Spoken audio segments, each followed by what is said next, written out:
All right, all right, all right. Welcome with Derch and Hobbs on UFO in the Know. Today, we're going to talk about what you should know, average Joe who doesn't know anything about UFOs. What is this? This topic is so weird. It's so scary. It takes you down these weird rabbit holes that end up dark and scary. And we want to approach this as we're telling the public average Joe Schmo working person who doesn't know really didn't get the news. That I feel like there's these like t kind of I'll explain this better, but we're here today with my good buddy John Hobbs. We're going to talk about why UFOs are basically important, why people should care. Because I said this earlier that I feel like in the ufology community, we are experiencing sort of like a renaissance of new whistleblowers, new admissions from the government, interest from Congress. But I feel like the rest of average person just walking around the street, especially in the Midwest and maybe in the South, who are more conservative and don't know how to approach this topic or what to think about it, we're here to kind of hold your hand and walk with you down this rabbit hole of discovery into this new world that we don't really get to hear about from mainstream culture at all. So, with that, I'll move into the slides. So, ha what really kicked this off, this whole new interest and new uh, discoveries and whistleblowers and newfound I guess what NASA said, they were supposed to reduce the stigma around this topic, which I don't think they really did effectively or really cared. But this whole thing kicked off with a 2017 New York Times article where the Navy admitted to these incidents with these UFOs, basically. And I think you know too, it's the Tic Tac incident. They explain the Tic Tac incident. And if you want to explain what that is or what that is more, I'll let you go ahead. Well, I mean, I think you'd be better explaining exactly what it is, but I will say this: you're right. This is exactly when it kicked off, and I kind of forgot about that. We've been so focused on what's been going on recently with David Grush and Lou Elizondo and Tim Gallaudet, and all these guys that are coming up and testifying in front of Congress. We kind of forget that the New York Times article was really the tip of the spear. The Navy recorded multiple different videos of unidentified flying objects, like Ryan Graves' incident as well. And they had to admit that these videos were real and that they didn't know what they were. They got released. I think they got leaked, didn't they? And the Navy had Yeah, to own up to them. Otherwise, they wouldn't have disclosed them to us at all. They would have just swept them under the rug like they have for decades and decades so far. yeah. And it was actually it was Elizondo who said that he leaked them. Somebody is inside the Pentagon said, okay, we're gonna just like declassify these. Here, share them while they're still declassified. Go, just share them everywhere. And he's like, Okay, so I guess the New York Times found out, and he told about it to them. And Elizondo is kind of, I mean, he's the tip of the spear too, I guess. He's at the tippy tip of the spear because he allegedly, with the UAP task force, which was the original investigation into this by him, um, tipped this off, and he leaked it. He leaked those videos, he said, and started all this. But also, another part of this aspect of this ufology topic is disinformation, and we know for a fact that people have released disinformation in the ufology circles to kind of confuse the whole topic and uh, guide our understanding of it towards a certain way. And after reading his book, what that way is that he ultimately wants us to think that uh, these things are violent.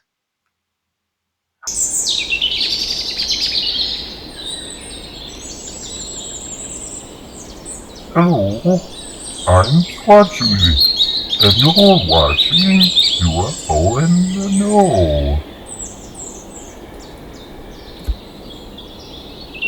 Here we are back talking about Mr. Elizondo, the leader of the UAP task force, who was the first official Pentagon investigation into this. And the Tic Tac, what I'll explain briefly what happened is they observed these flying craft of some sort that basically looks like a Tic Tac, right? A white kind of cylinder, almost like a gas tank. I want to say like I've seen like a big tank looks like, right? But that holds something, but it flies in incredible ways, too fast to really any technology that we have could do. And so what did they do? They sent out some fighter pilots to go investigate what this thing was. Fighter pilots did, and they went up to it. And as far as I know, it like kind of moved around them a little bit. And then they like went back to their cap point where their meeting point was.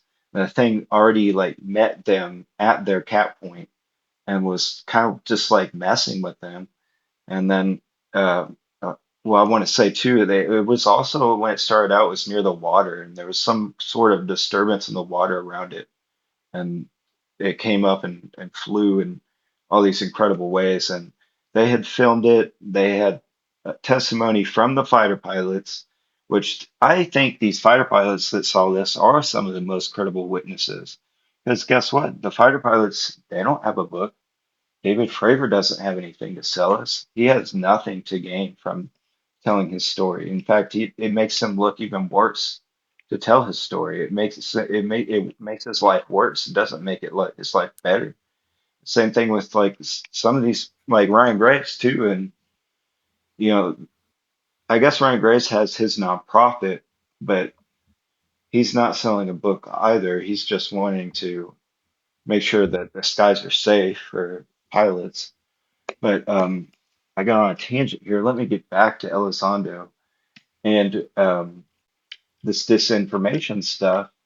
His book was very good. It was one of the most dense uh, or really knowledgeable, like had real actionable knowledge in it in compared to other UFO books where they say they just list off a bunch of sightings, which is boring as hell. We're like, okay, yeah, people saw lights in the sky, but he had something more concrete. He had the equation for how these work. Like he said that we have this science that understands it, and no other UFO book had so much information. It was really good. But what the kicker was at the end, he said that I feel like these things are surveying us, scouting us. They're like scouts for a coming army of alien ships that would attack us. But I think you know, and I know that that idea is ridiculous because Oh yeah, absolutely. they I would think have it's stupid. they would have done it. They would not need scouts. They would have such superior weapons that we would not even be able to do any harm to them whatsoever. And they definitely have, if they could wipe us out and kill every one of us, they could. And they haven't. So, and there's good evidence too that they've been around on Earth for a very long time. And they've been around on Earth for this long time. They haven't harmed us. I mean, there's some reports of people being harmed by them, but not, I mean, it's not Mostly a lot. unintentional, though. It's mostly Yeah. unintentional harm. I mean, you're talking about people who got radiated from touching a craft. You're talking about people who have been experimented on, in an abduction. And I'll say this, as far as alien abductions go, I'm not going to sit around and discount alien abductions, but I'm not going to believe every single one of them either. You know, and that's okay. I mean, like, you could feel whichever way you want to on those. Listen to the stories and come up with your own truth on it. But if you're right, if they wanted to attack us, they would have done it already. They've been around at least since the Romans, and that's recorded at the Vatican about the flaming shields in the sky that would follow them around from battlefield to battlefield. You know, they've been spotted since the earliest recorded history. Yeah, So there's no reason for us to believe that they're trying to figure out how to go to war with us, or that they're scouting us for war. There's no reason for that. But no, when yeah, you're talking about things that now we're getting into the realm of, they're calling these craft interdimensional, and they're calling them transmedium. Like, right. so you're already getting into the woo woo stuff. But if we go into it and say, okay, well, these craft are interdimensional and transmedium, then we wouldn't be able to hit them with anything.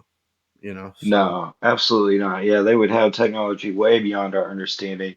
That our weapons would be totally mute, I think, to them. They would yeah, they could turn off a nuclear missile from and just make it fall out of the sky, and they have. They've done that. And during tests, there's footage of it. Um, but I'll continue on. I wanted to pick out Mr. Elizondo's exact quotes.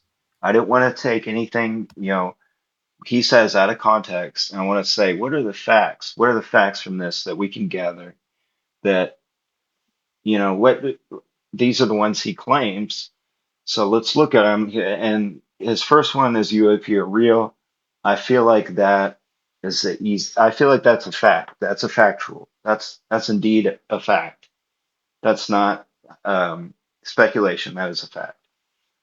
Advanced technologies not made by our government, other government, are monitoring sensitive military installations around the globe. Now that kind of spins into the threat narrative, I think, right? He's trying to say that these things are monitoring us, our military bases, and it sounds like he wants, now we need to protect ourselves from these UAP. We need even better, more advanced technology that can somehow protect us from these things. Um, More money for the Pentagon, which we know the Pentagon needs more money, right? It's pretty hurting for money. It needs more and more money every year, and we give it to them, right? Don't we? They just need more of our money all the time. Um, the U.S. is in possession of UAP technologies. I feel like that. Strongly feel that is true, and that's just from what I've heard and what I've read, and I feel like that's an easy given fact. at a minimum, the U.S. government wants people to think that they're in possession of them, because or other governments. At least I would. Yes, and I watched It's a like being thing about the case about Richard Doty and that Mouskowitz guy that killed himself. Doty said that, or somebody in Air Force intelligence said that sometimes if they're real alien craft, we try to convince people they're ours, and sometimes if they're ours, we want to convince them they're alien craft, right? So it's always like a game, like whatever we can tell to get these people to believe the wrong thing.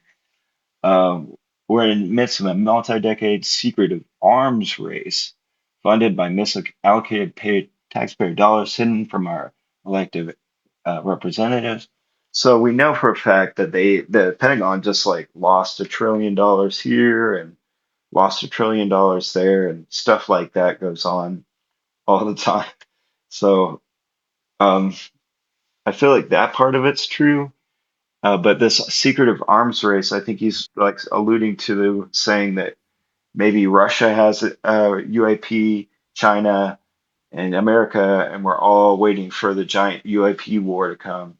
And who has the best UAPs? We're all like staring each other down like super Cold War, right? It's like during the super Cold War, now we have super weapons, and you're staring down the barrel of our super weapons, and it's it's kind of hinting at that there might be a giant World War III super war or something. Um, again, I don't. that would support the idea that maybe they need more money. I But go feel ahead. like Elizondo's doing something crazy here. I think like my opinion changes on him daily, right? And it's changed on him many times. It was when I first heard about him, and I first got into UFOs and stuff, and I saw him on Netflix. I didn't think much of him. I thought he was one of these guys that's like, yeah, everything is so classified, I can't tell you about it, And I really wasn't impressed. And then as I've kind of watched him, over the past couple of years, I've seen his name. Like I'll just be looking up UFO stuff, and I'll find his name on FOIA requests. The government asking the government for Freedom of Information Act requests and things like that. So like he's actively doing groundwork and stuff like that. He wrote his book, and he said he made the claim at the end, that he thinks that they're scouting us for potential war. Like I feel like Elizondo knows better, but at the same time, I also feel like he's human. Like he's one of the people that I could genuinely say I feel like he's legit and not Hmm. a disinformation agent. But on the other hand, I feel like he also has to,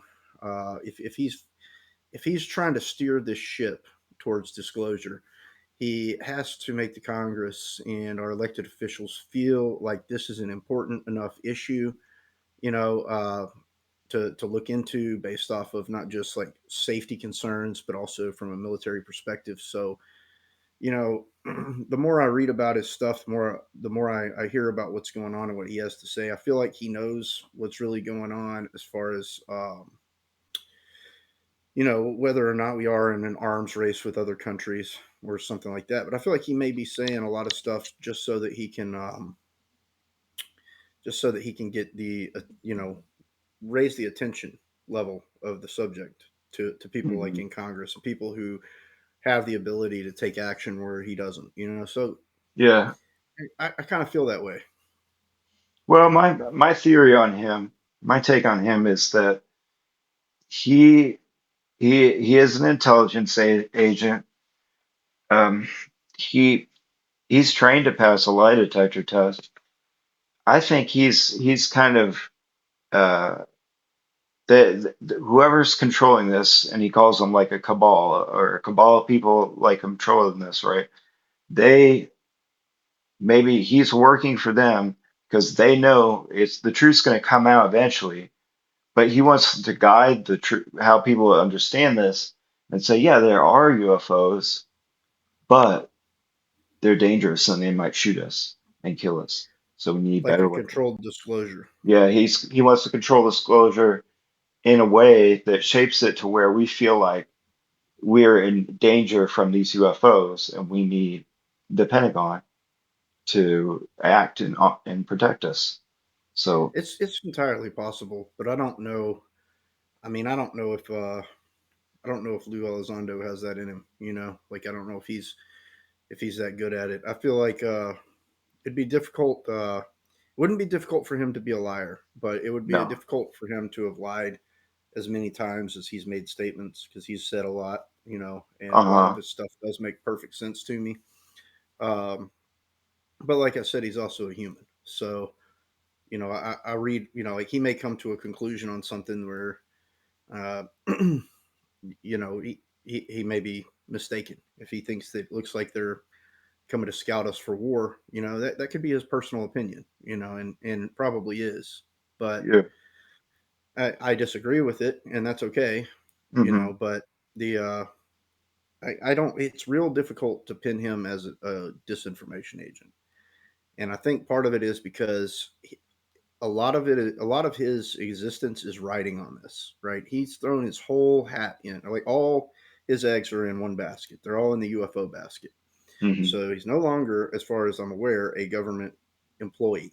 With a steady government paycheck. As far as I'm aware, he did that Netflix thing, but I don't know what he does for a job other than being an author. I wonder. So he's got to make money somehow. And if he's not working for the government anymore, I don't know what his real career is. So he's all in on it. So he's got to make some money doing it. I bet he So made a lot of money on his book. He had to. Well, think about it though. Here's the other thing. I don't know a whole lot of people buying UFO books. I don't, but it's definitely not going to be a New York Times #1 bestseller because it's not a whole lot of people that are into this subject. So It I'm was sure he up did there. make some money. I bet he did. I I'm think going to look it the up. biggest See, tell would be if we could find out if he still holds clearances. If he still holds clearances, then what he's saying, he's cleared to say from someone, right? Who's clearing him to say this? But we don't know if he has a clearance. I don't know if there's a way to find out if he has a clearance. That'd be useful though. well, I want to be honest with you. Like I have a clearance. You know, like a lot of people have clearances. You know, like it. So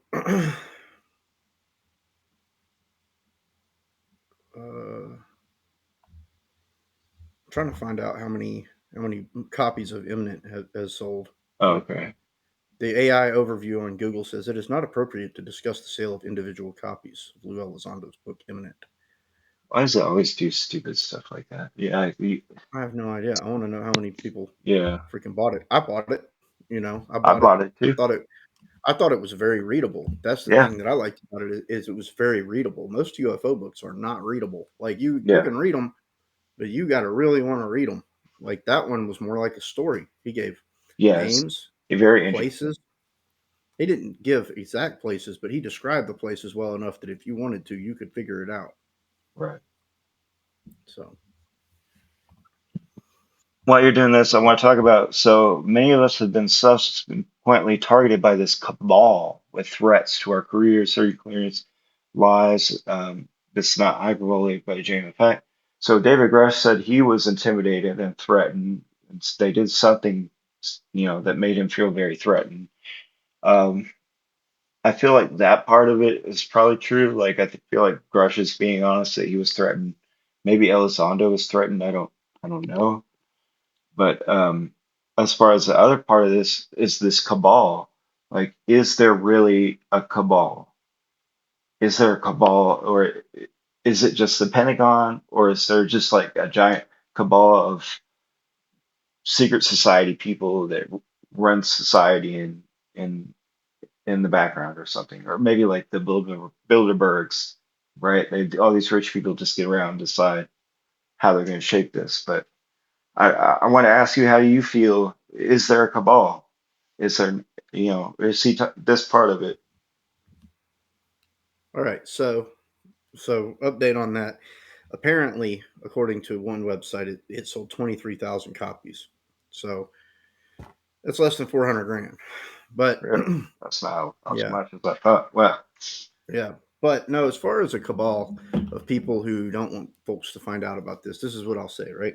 So you've got the we already know that we know that there's people involved in it in special access programs. We know that there's a lot of things. These people in the intelligence community that are or inside these access programs, especially like directors and people like that, they all rub shoulders with one another. You know what I'm saying? So everybody who may be a part of this, there's not going to be that many people who are a part of it.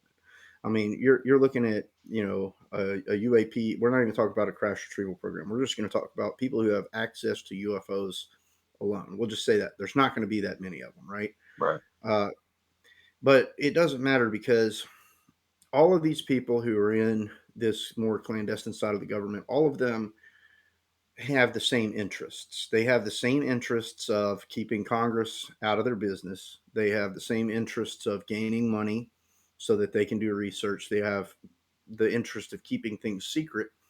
And whether or not individually they believe that each thing should be secret, as a whole, they need to keep their projects secret. And there's a lot of projects that do need to stay secret. And the American people deserve for their government to keep those projects secret because we're spending money on this research, right? Well, you look at it from that perspective and you say, okay, we've got a lot of things that are classified, a whole lot.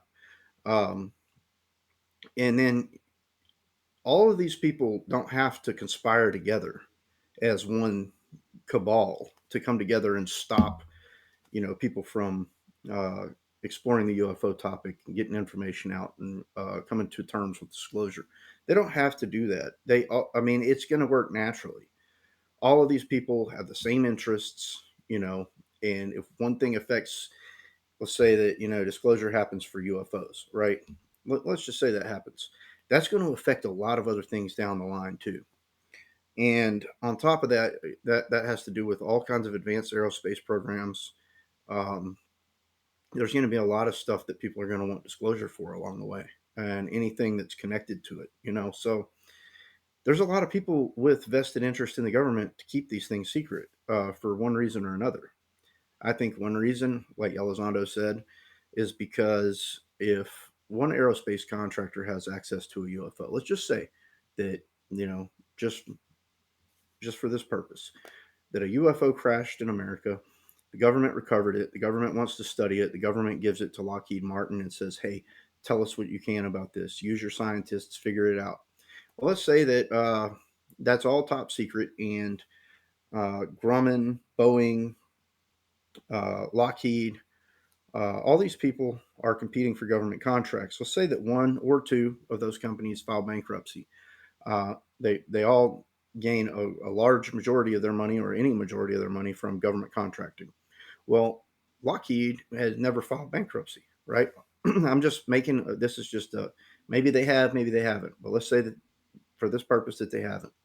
Well, now all of a sudden the government's given favoritism and giving access to advanced materials, advanced technology, you know, to these people, and they're giving them a leg up when they're bidding for contracts, when they're working on government contracts, when they're doing special projects. That's another reason why people would want to fight back against disclosure. And that's a pretty good one, because you would think, there may even be potential. There's definitely civil charges involved there, but there could be criminal charges involved as well if you're accused of doing that, and you know they convict you of doing that. Hmm. So that's another reason why people would want to fight disclosure. So I look at it and I say, is there a cabal of people? I don't know if it's necessarily an organized effort, but I mean there could be an organized effort. Uh, but as a whole, you're going up against a lot more than just the people who are in charge of the UFO. So that's my opinion on it. Yeah. Yeah. Yeah. I don't know. It could be. Yeah. I will say one thing that I saw this. This guy was talking about the shadow government, and what the shadow government really is. It's all these different corporations that all have aligned interests and all have relationships with the CIA or intelligence, that all have, they do some sort of exchange that gives them a leg up, and the CIA gets to, use, like, maybe Facebook would be a good example. Like they say, well, we'll we'll help you in some way, and then but you give us access to all your data about everybody. And they did it happily, and that's that. I think it could be more something like that. It's not, yeah, it's a loose pact of people with similar interests.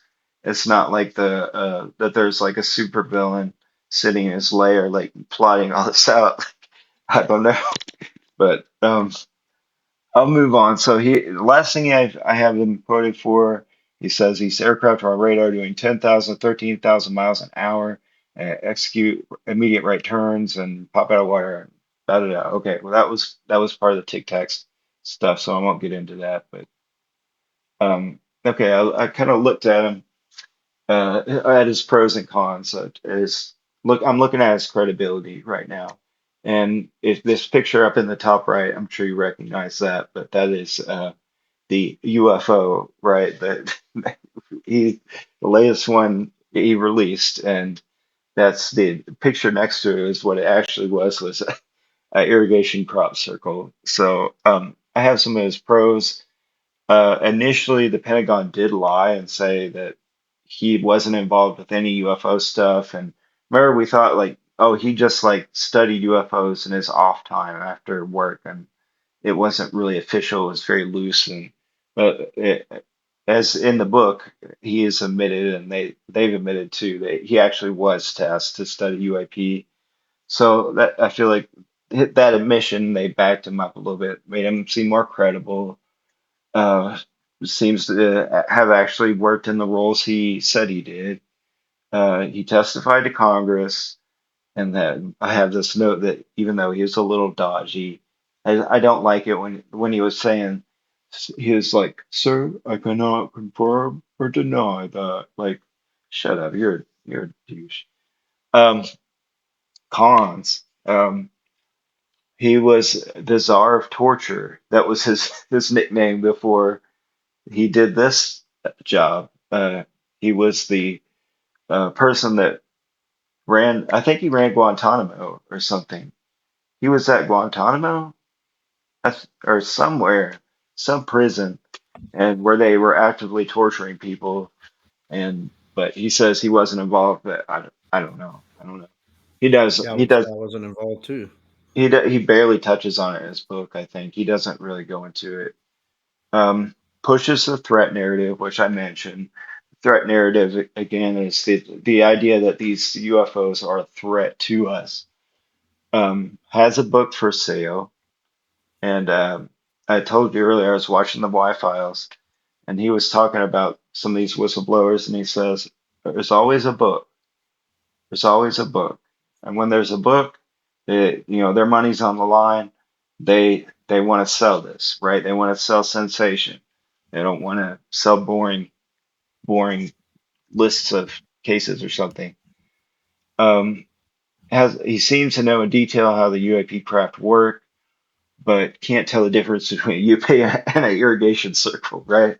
Like so, he has the formula for how these work and everything, but he's showing us this irrigation circle and saying that's one, and that's just embarrassing. That's embarrassing, bro. I'm embarrassed for him. Um, I agree with you on that, but I like it was like I was saying though. We do got to remember the dude is a human. I mean, he's gonna make mistakes. So okay, yeah, well, fair. I won't I be feel too like hard. also, let's be fair too, though. Somebody sent him that photo and he released it before he had a chance to vet it, I think. And you got to think about this too, though. I mean, yeah, somebody could send him that, but somebody could send him stuff that's just, easily dismissed and hope that it's like, throwing Yeah, darts at a board, hoping you hit the bullseye. I mean, eventually they're gonna give him something that helps discredit him yeah. and I don't hit just a feel like bullseye. I could go on Reddit and find a better UFO photo in like less than 5 minutes. Like, Oh yeah. why show us that? Like, come on. Um, I want to just quickly touch on these guys. I mentioned David Fravor. He was the one that chased the Tic Tac, and Ryan Graves, his UFO that he saw was a clearish cube with a sphere inside of it, a very strange looking one. Again, I said before too that Ryan Graves, I feel well, not Ryan Graves, but David Fravor especially. He was putting his credibility on the line to talk about this and say this, and it really probably didn't make him look good at first, but I think people are now starting to realize like that's good that he told the story, and other pilots can come forward, tell their story, and that's kind of what Ryan Grace is doing. Is he has a nonprofit that um, they'll I think they support pilots who want to report the UAP sighting. So they want to end that pattern and that stigma. I think when pilots see something, especially if it's strange, they know the tendency is that you probably shouldn't report it. Because if you see something really crazy in the sky and you report it, it makes you look crazy. So they tend probably not to want to do it.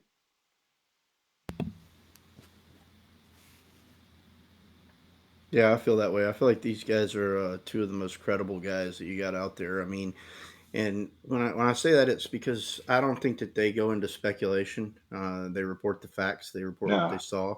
Ryan Graves feels very strongly about things being in the air that are unsafe, and he felt like the safety to him and all the other people flying up there was greatly important. And he hasn't gone into speculation about where these things came from or what these things are. He just wants people to be able to report them safely. I'm sure he wants answers the same as the rest of us, but and same thing with David Fravor. He hasn't come out and come up with any speculation or tried to influence anybody's thought process. And I think that's what's really important in a whistleblower. Is that you blew the whistle and you told your truth, and that's it. You're not trying to, Yeah, inf- speculate or come up with any other stuff. So yeah, they I agree. I kind of consider these some of the most highest caliber witnesses because they told us what they saw. They don't go beyond that whatsoever, and you know they have nothing to gain here. They're it actually maybe kind of even hurts their career at first. So I hold these guys pretty highly, I think. Uh, Grush too. I kind of consider him incredible too. And I'll explain. Some people don't even know about David Grush, but you saw the interview, his first interviews, right, and what he said, and when he testified to Congress, and it was kind of a big deal. As far as I know, the Pentagon hates him. You can't even mention his name in the intelligence circles because they hate his guts because of what he did. And here's some of his quotes. He's telling Congress that there's a crash retrieval program, there was biological material, they've been kept out of congressional oversight. So yes, we need to keep stuff secret, but congressional oversight still needs to be there.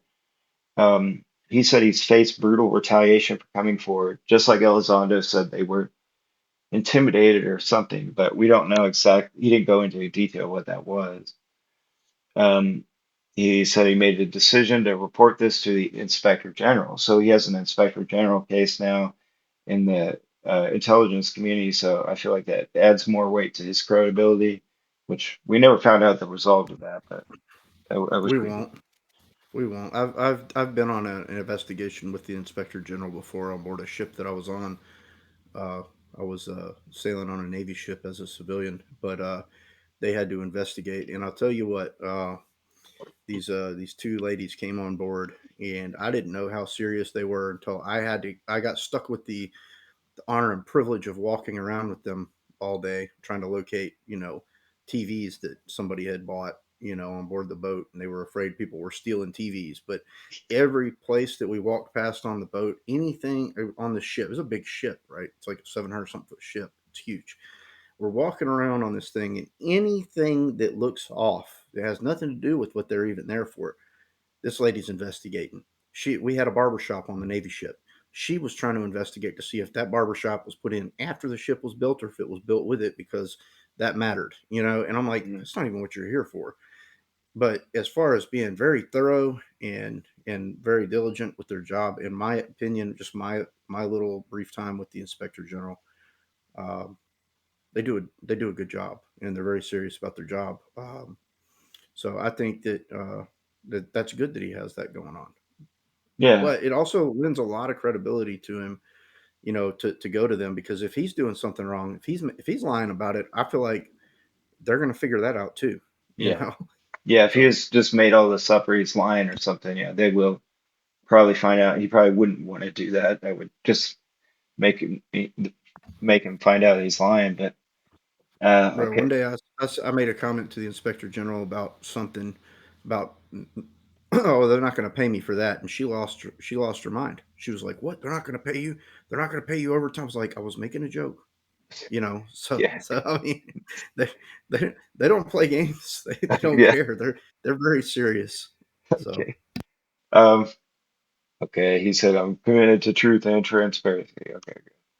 I'm gonna look at his pros and cons. So I feel like he seems like a pretty good witness to me too, because he doesn't have a book. He doesn't really have anything to gain. Obviously they Pentagon tried to smear his reputation by saying he was a PTSD crazy because his he had mental health problems after his friend like committed suicide or something. So we know that's not right, but they did it. Um, he was reported that he had been threatened, seemed to have all the proper credentials to really to have done what he said he did, testified to Congress. Um, I said his only con was like maybe it's possible that while he was doing this investigation, maybe he was fed information and led to come to certain conclusions, which would um, make him like kind of a unwitting liar. But I don't know. I don't know if that's it seems like the only possibility that seems to me that he could be not credible because he seems pretty credible to me actually. So I'll Here's let the you thing talk. about Yeah, here's the thing about Grush, man. Like everything you just said is correct, and him being an unwitting asset is definitely not beyond the realm of possibility. But if they chose him to be an unwitting asset, I don't know if they really chose the right guy for that, because he comes out and he tells everything, exactly as it is. I don't think that he's put out a whole lot of speculation. I haven't heard everything he's had to say, but he hasn't put out a whole lot of speculation without putting a disclaimer on it, that it is his opinion or something like that. He's been very truthful and honest. I feel like, but I feel greatly about what you're talking about here because I feel like people in these programs or people who have access to this stuff oftentimes may be given a bunch of BS information as well, along with whatever they're working on, so that way when they come out and they blow the whistle, it'll be easy to discredit them and make them look like a lunatic.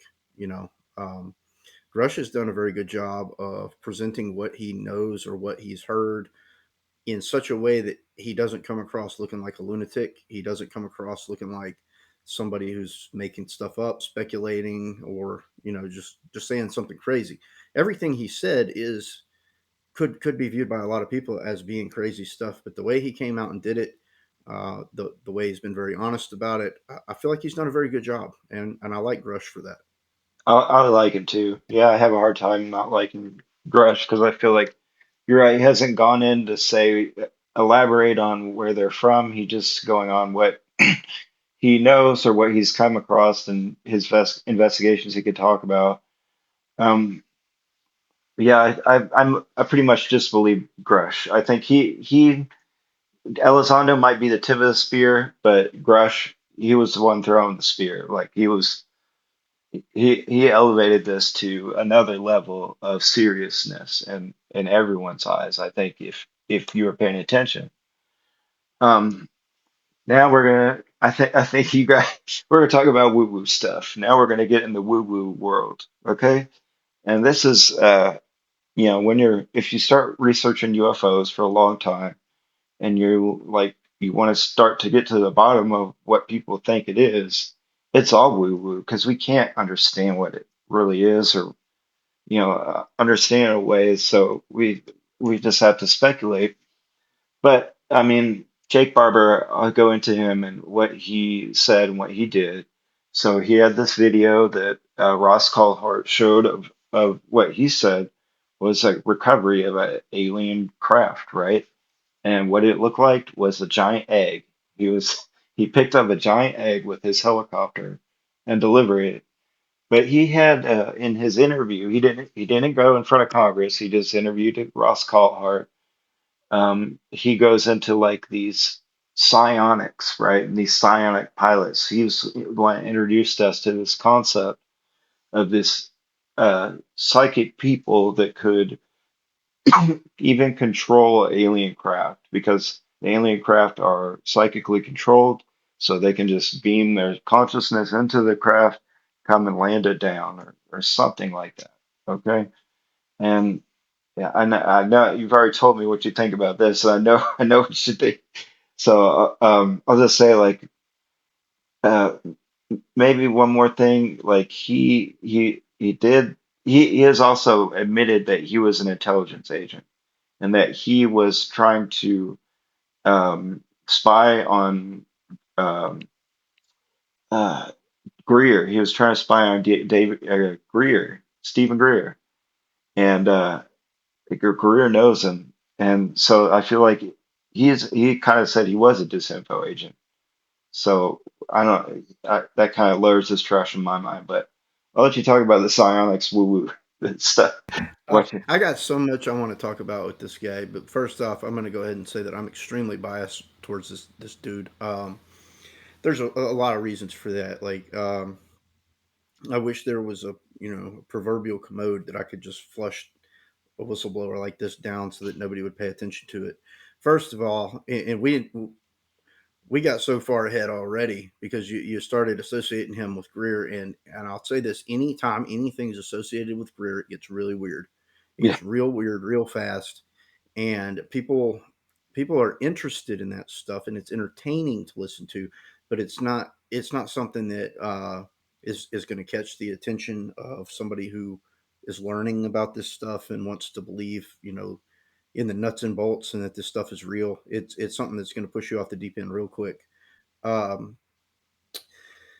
First of all, Jake Barber says, that he went and picked up this object. He filmed it. It was an egg shaped object. A lot of it doesn't check out. Like he's acting like he's just super surprised by this object that he goes to pick up, but he also all of his slings had to be rated for it. All of everything that he had, every piece of lifting gear had to be rated for it. Technically, you should be able to be able to calculate where the center of gravity is for it whenever you make a big heavy lift. At least you do Hmm. with a crane, or at least you're technically supposed to be able to. I don't know. Obviously the size, weight, shape of this thing was known before he went to go get it. I would assume. I'm not a helicopter pilot, but I would assume that those are all really important factors when you're doing something. I would consider any lift with a helicopter to be considered a critical lift because people's lives are in jeopardy and you're flying a helicopter. Second of all, the other thing I think about him, with the woo woo stuff, right? So he comes out, he brings this video of this egg. He talks about how, well, I'll read your slide here. It had no visible propulsion systems, no heat signature, nothing that made sense to us. And he sits around saying, this stuff didn't make sense to us. I'm super surprised. But he also says that he's part of a UAP task force for recovering stuff, right? Didn't he make Hmm. that mention? So Yeah. wouldn't this stuff become routine for him? Wouldn't this stuff become, I'm not even going to have to use the word routine. Wouldn't he have done it more than once? He Wouldn't this said he come did. as no surprise? Yeah. It feels like some of this stuff would come as no surprise. If that was the only the first one he did, then I would understand it. But I don't feel like it was. No, that's not Also, impressive. additionally, he also says that he gets these feelings, it's just like joy and sadness or whatever it is, all these emotions over him whenever he goes to pick up this object, right? So, Hmm. I mean, I would think that that would be that's not something that I've heard of being common whenever people encounter UAP. I It's have. also you have Yeah. So Jesse Michaels mentioned how. So there's a story. I don't know how true it is, but it came. It's kind of old, but that there was this alien called J Rod, and J Rod was helping them with alien technology. J Rod was the alien that worked with these insiders, and they said, "Don't look J Rod in the eyes. Don't look J Rod in the eyes, or you'll fall into his eyes." And they said, if you look in his eyes, he could make you release endorphins that made you feel like safe and very loving and stuff. But it's actually a trap. It's a snare. So they flood you with endorphins so they can take you and you won't be scared. okay. Well, that's a very weird evolutionary thing that I would expect would be attributed to some kind of predator. But and it's weird that comes up, but at the same time, okay, well, let's just say that really did happen to Jake Barber. That he felt those feelings coming next to the craft. I would think everybody would, though. I would think that that would be standard. It'd be very difficult to operate in an environment where you feel that way. You got to make this critical lift with a helicopter and carry it some distance, obviously, underneath you, and you're having a hard time controlling your emotions while you're doing it. So it doesn't add up to me. Also, talking about psionics, I didn't hear. I've watched some of his stuff. I haven't obviously haven't seen it all because he didn't he say something about knowing psionic pilots or seeing psionic pilots fly these things or something like that. Yeah, You know, he's got one on his team, on his Skywatcher team. okay, He's got yeah, one working with him, he says. yeah. So he's just outed somebody for being somebody who controls UFOs with their minds. You know, but on Yeah. top of that, so all of that right there to me just puts him in the highly suspect category. As a matter of fact, I wouldn't even want to take anything he says seriously because it does sound so crazy. It does sound woo woo, and it's very difficult to talk about UFOs to somebody who's to get disclosure. You're going to need a majority of people who want disclosure. You're going to need a majority of people who want it. You know, these elected representatives and people who have the ability to get disclosure are going to need to feel the pressure, and especially from the American voter. You know, Hmm. talking to somebody like if I go tell my mom about this stuff, she's not interested in it at all. But Hmm. if I start talking to her about psionics and people controlling stuff with their mind, she's going to lose interest right away. And the reason is it sounds crazy. It is crazy. Even if it's true, even if it's true, it still sounds crazy. And it pushes people further from the topic rather than closer to the topic who are not into the topic, Hmm. I see what you mean. yeah. Yeah, I think going back to facing the facts, we got to stick to the facts, to stick to, okay, let's say the government has a UIP, maybe bodies, and that's it. That's all we want Congress to address. That's what we want the president to address. That's what we want. You know, we're not going to talk about this stuff. Later on, if you're really interested, maybe you could read about this stuff. But you should start with just the basics of this whole topic, right? We want to push that idea over the line that the government has a UFO and it's common knowledge and it's widely believed and accepted. And So here's a good example, right? Whenever, well, before I joined the military, somebody told me, "Oh, the Navy SEALs they have a cloak they can put over themselves and it makes them invisible, and it's got cameras that surround it and broadcast it onto this." It's simply not true.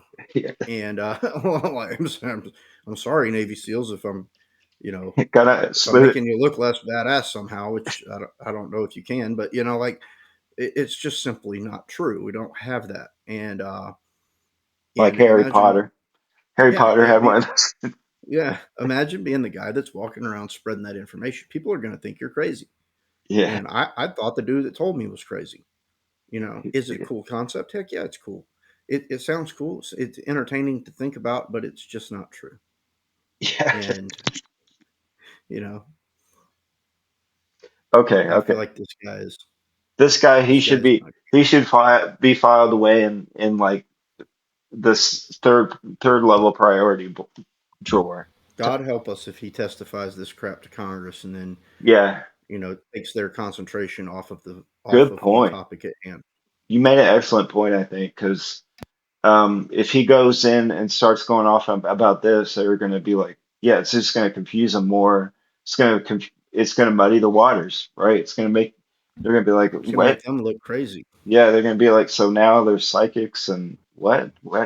I don't care, whatever, guys. Like, That's not what I'm paying my yeah, representative to investigate. yeah.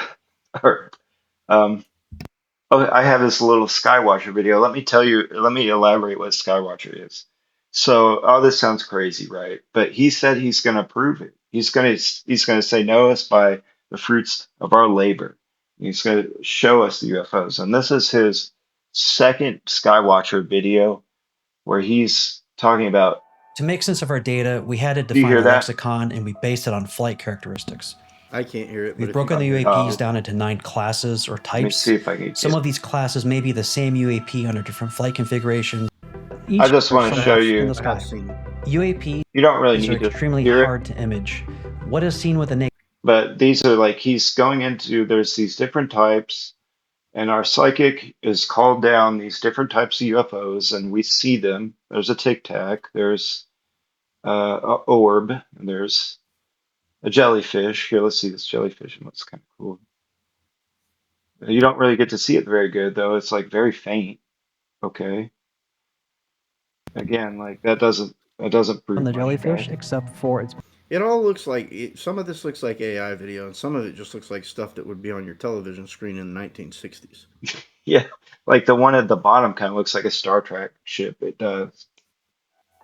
to make Oh, sense of I'll skip through this. Okay, so now I'm looking at his pros and cons, right? And here's his picture of his UFO.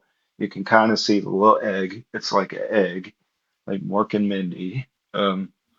I'll say to his to his credit, he does seem to have served the role that he said he did. He was a combat controller in the Air Force and started the Skywatcher organization. He basically said he's going to prove it, but I don't think, in my opinion, that he's proved it yet. But I All right. guess I hope he does. Yeah. He admitted to being a counterintelligence agent, so that's to his not doesn't support what he's saying because he's a liar. He's a trained liar, basically. He's a trained spy. Um, he hasn't brought us the proof that he said he has. So again, I say file this guy away for the later, or if you really want to explore it, Well, but don't start I'm with gonna him. break. I'm gonna break him right here on this slide. All right. So, the dude said he was what? He was a what? What'd you say? Air traffic controller. Combat controller in the Air Force. Okay. All right, so that's what he did in the Air Force. But, quote, he's also been admitted to being a counterintelligence agent tasked with spying on Stephen Greer. First, nobody cares about Stephen Greer. I mean, I'm sure the government doesn't need him to spy on Stephen Greer. Even if they did, whatever. He's spying on Stephen Greer, and now he's back to being a helicopter pilot, right? A helicopter pilot, with retrieving stuff as a helicopter pilot. What is he? Is he an intelligence agent? Is he a combat controller? Is he a helicopter pilot? Is he infantry? What is his real role in life? I mean, what is his genuine career path? I mean, Well, he said at the end of it that he was like a private contractor. He was a private contractor contracted to pick up UFOs. Like how did he he get into that? How did he go from spying on the UFO guy to being the guy that picks up the UFOs? Like, I don't know. why that transition? That's a big transition. You know, I I work guess. on ships at sea, and it wouldn't be a big deal for me to go drive a truck, but it is a big transition. You know what I mean? But imagine me being a guy who works on ships at sea to being a CIA operative. Uh, It's strange because I mean, here's a guy who's now flying helicopters and doing things that require significant training. I mean, it's not uh, we're not just talking about the flight of a helicopter. We're talking about the flight of a helicopter and lifting heavy objects underneath of it. You know what I mean? And yeah. that requires some special training. It's not an easy job to get. I'm sure you have to have a certain amount of flight hours and all that kind of stuff. And then you're also a counterintelligence agent working on for who on behalf of who to spy on Stephen Greer. What government agency did you transition to being, from that to being a helicopter pilot that's Well, picking up UFOs? It's I will say to maybe back him up a little bit. So his story is that the combat controller and the helicopter pilot stuff was his front job, and then he had a secret job, a secret role that, as far as everybody knew, he was just a helicopter pilot. But at night he goes and or does these spy missions or whatever. I don't know, but that was his story. But it seems very strange, right? It's like, okay, it's confusing and it's like, why? I don't know. Yeah, Um, so Air Force combat controllers are special operations forces tasked with deploying into hostile environments to establish assault zones or airfields and provide air traffic control. Okay, they're highly trained in a wide range of responsibilities, including special recon, fire support, and command and control, and close air support. So, and that sounds cool. That sounds really cool. I mean, that's a cool job, I guess, for the Air Force, which it's the Air Force. But it just doesn't fit to me. It's trying to put a square in a circle hole. It doesn't fit. Yeah. Okay, so that guy was the seed drawer. This guy, he says some pretty incredulous things, but I think the average viewer, Joe, should file him away in the D drawer because this is just even crazier, right?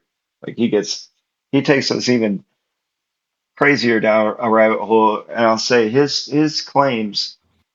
He's claiming that there basically is like a breakaway civilization that has this super advanced alien tech and they basically like control our world. Okay, I think that's basically what came out of it. And he also says that some of our reality is false in some way.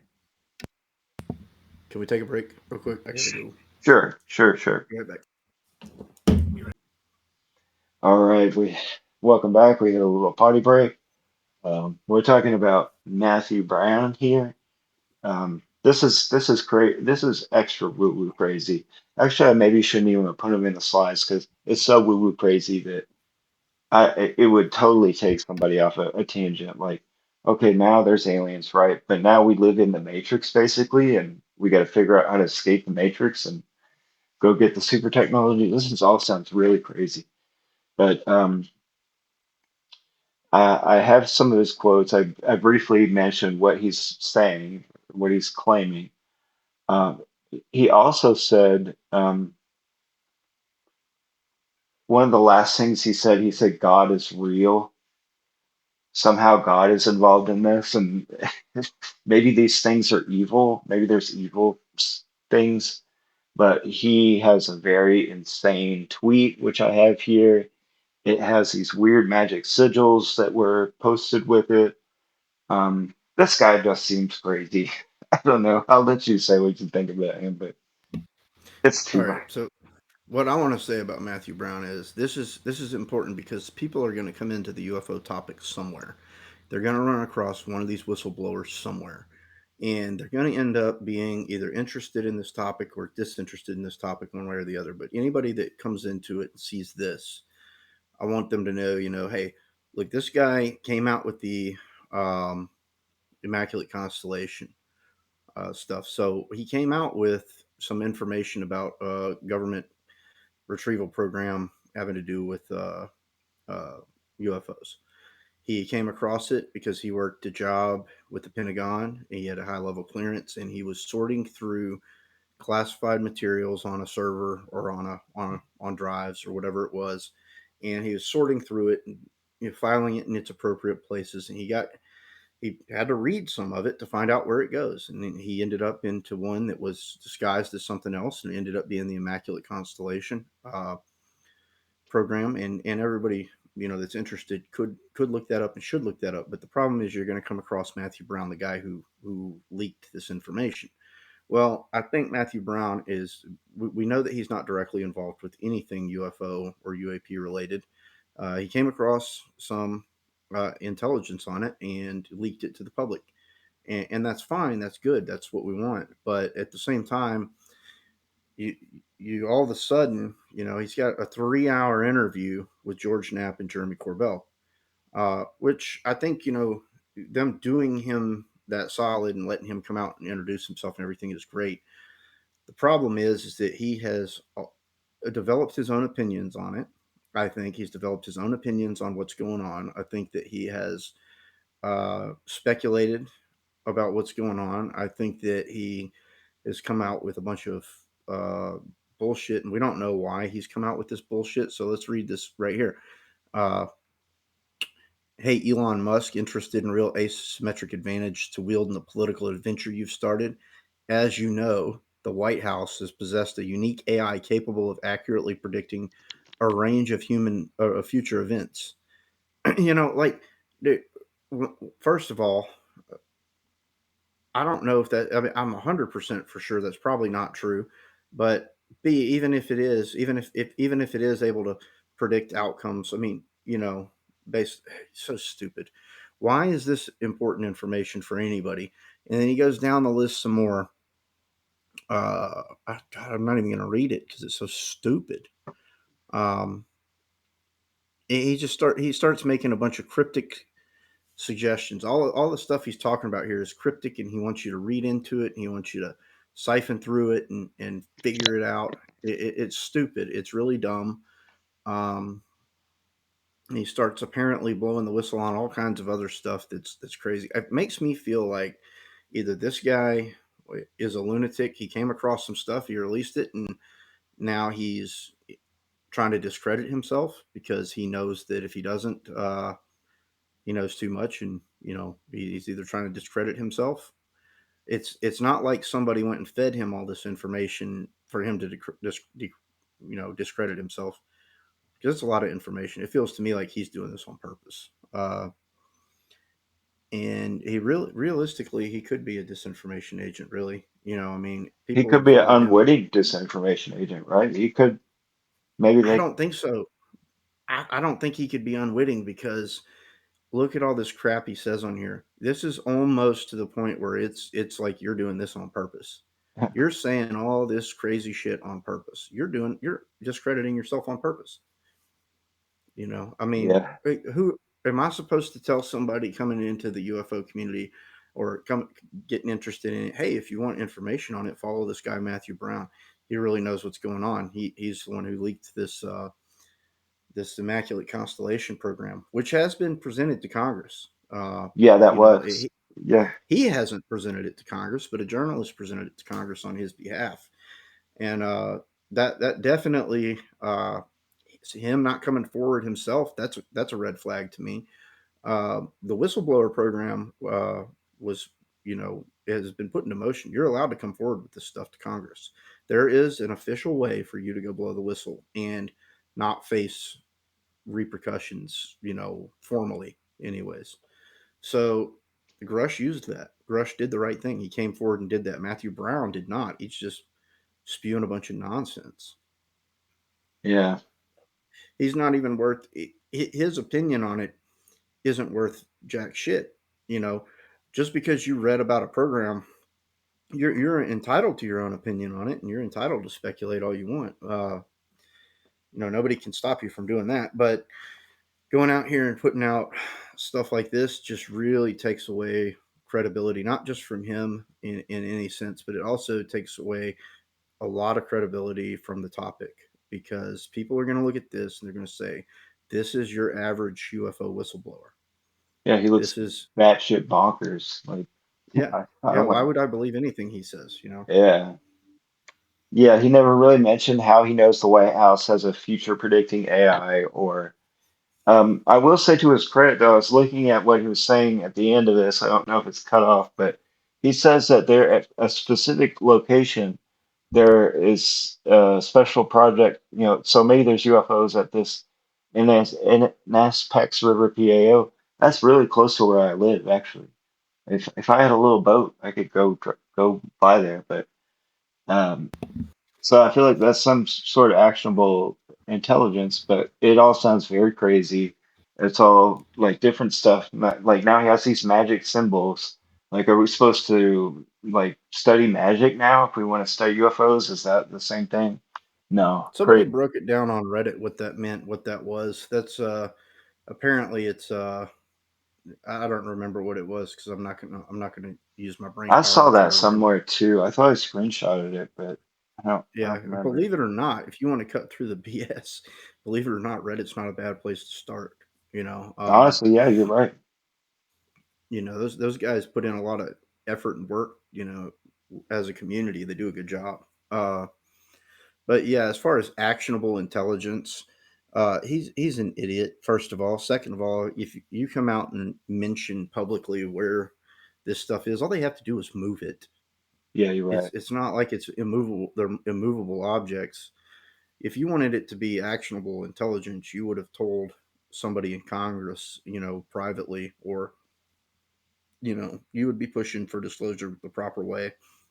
There is a way to do it. Hmm. They can get access to this stuff. It's going to take a while. There's a lot of red tape they have to cut through. There's a lot of laws that have to be passed. There's a lot of stuff that they don't have. Nobody will ever have access to. Like I told you before when we were reading the Kona Blue documents. I looked up just one name on Kona Blue, and I found out that this person was, they were mentioned in the documents, and I went and looked her up, and I found out that she's like a senior vice president of a company called InQtel, which I have pulled up here on Wikipedia.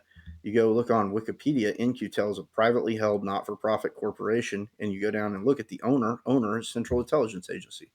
So let's say that the CIA owns a nonprofit for doing research, which it does make a lot of sense that they would have some kind of place to help them research spy gadgets, and other things that could benefit our government and our government agencies in their missions. It makes sense. But at the same time, those companies are privately held. They're not required to comply with the Freedom of Information Act, to my understanding.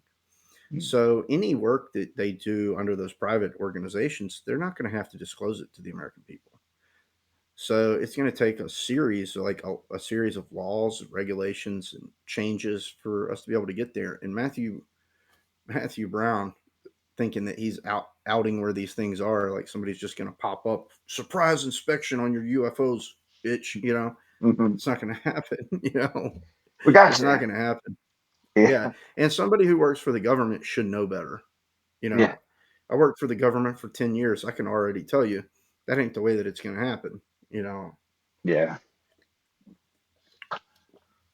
All right. it, Well, it, oh, go ahead. yeah, no, you're good.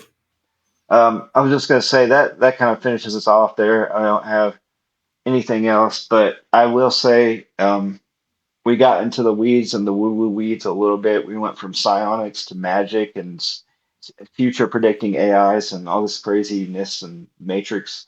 I say start. Let's just start with the facts. And the one fact that I want to push over the line as being a pretty credible fact to everyone is that the government probably does have UFO.